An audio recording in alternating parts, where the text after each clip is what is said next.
Hi மக்களே, வணக்கம்.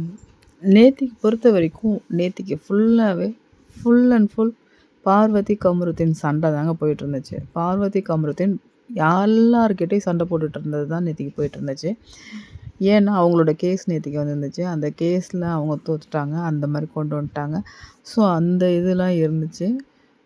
இவங்கள ஹவுஸ்மேட்ஸ் எல்லாருமே சேர்ந்து திட்டிகிட்டு இருந்த மாதிரி கொண்டு வந்துட்டாங்க.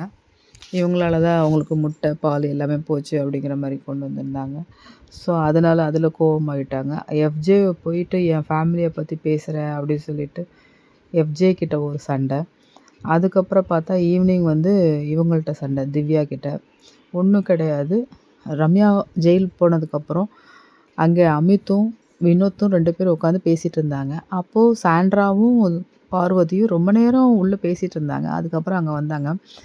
வந்துட்டு ஒயில்ட் கார்டு என்ட்ரி யாராவது வருவாங்களா அப்படின்னு சொல்லிட்டு ரம்யா கேட்டுட்டு இருந்தாங்க. அப்போ வந்து ஒயில்ட் கார்டு என்ட்ரி வந்து இது மாதிரி திவ்யா மாதிரி யாராவது வந்து தலையாகி அப்புறம் கேவலமாக பண்ண மாதிரி பண்ணுவாங்க அப்படின்னு சொல்லிட்டு சொன்னாப்புல.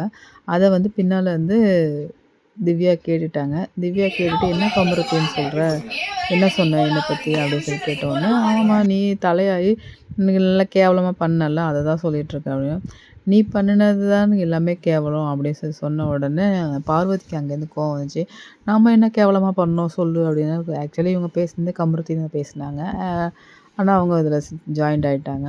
இந்த இடத்துல இவங்களுக்கு பேச்சுவார்த்தை அதிகமாக போகும்போது இவங்க வாடி போடின்னு பேச ஆரம்பிச்சிட்டாப்புல கமருதீன். ஆனால் அந்த இடத்துல இருந்து அது தலை வந்து அதை பற்றி எதுவுமே கேட்டுக்கல. அதனால இவங்களுக்கு ரொம்பவே கோவம் வந்துச்சு. கமருதீன் பேசிகிட்டே இருக்கும்போது வார்த்தைகளை ரொம்ப அதிகமாக விட்டுறாரு. வார்த்தைகளை ரொம்ப மோசமாக பிரயோகிக்கிறாரு. அதை கண்டிப்பாக விஜய் சேதுபதி கேட்பாருன்னு நம்ம நினச்சிட்ருக்கோம். கண்டிப்பாக அதை கேட்குறாரு.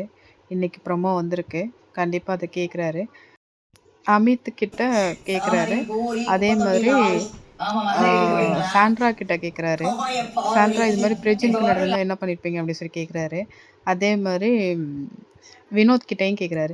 வினோத் இதில் என்ன பண்ணப்பல, வினோத் திருப்பி சமாதானம் பண்ணி வைக்கிறேன் அப்படின்னு சொல்லிட்டு கூட்டிகிட்டு போயிட்டு வினோத் வந்து கமருதீன் வந்து உங்கள்கிட்ட சாரி சொல்கிறாப்புல அப்படின்னு சொல்லி கூட்டிகிட்டு போயிட்டு திருப்பி இதெல்லாம் சொல்லும்போது கமருதீன் ரொம்ப ஓவராக சிரிச்சிட்டாப்புல. நக்கலாக சிரிக்கவும் இவங்களுக்கு திவ்யாவுக்கு அழுகையே வந்துருச்சு. எதுக்கு நான் கூப்பிட்டேன்னா, என்னை சாரி சொல்லணும்னா எதுக்கு கூப்பிட்டு வந்து இப்படி அசிங்கப்படுத்துறீங்க அப்படின்னு சொல்லிட்டு கேட்டு ரொம்பவே இது பண்ணாங்க. அந்த நேரத்தில் பார்த்தாக்கா இவர் வினோத்துக்கு அவரும் பயங்கரமாக சிரிக்கிறாரு. இதை பார்த்தோன்னே திவ்யாவுக்கு செம்ம கோவம் வந்துருச்சு. இதை இப்படி சிரிக்கிறாங்கன்னு சொல்லும்போது அந்த இடத்துல அரோரா வந்தாங்க. அரோராவுக்கு வினோத் சிரித்ததை பார்த்து அவங்களுக்கு சிரிப்பு வந்துச்சு. அதை அடக்கிட்டாங்க. இந்த மாதிரி வார்த்தைகளை தான் கமருதீன் யூஸ் பண்ணுறாப்புல. இதை விஜய் சேதுபதி கண்டிப்பாக கண்டிக்கிறாரு. இன்றைக்கி ப்ரொமோ வந்திருக்கு. அதுதான் பார்ப்போம் என்ன பேசுகிறாரு, லாஸ்ட் வரைக்கும் என்ன பேசுகிறான்னு சொல்லிட்டு பார்ப்போம். அடுத்த வீடியோவில் பார்ப்போம். டில் தென் பாய் பாய்.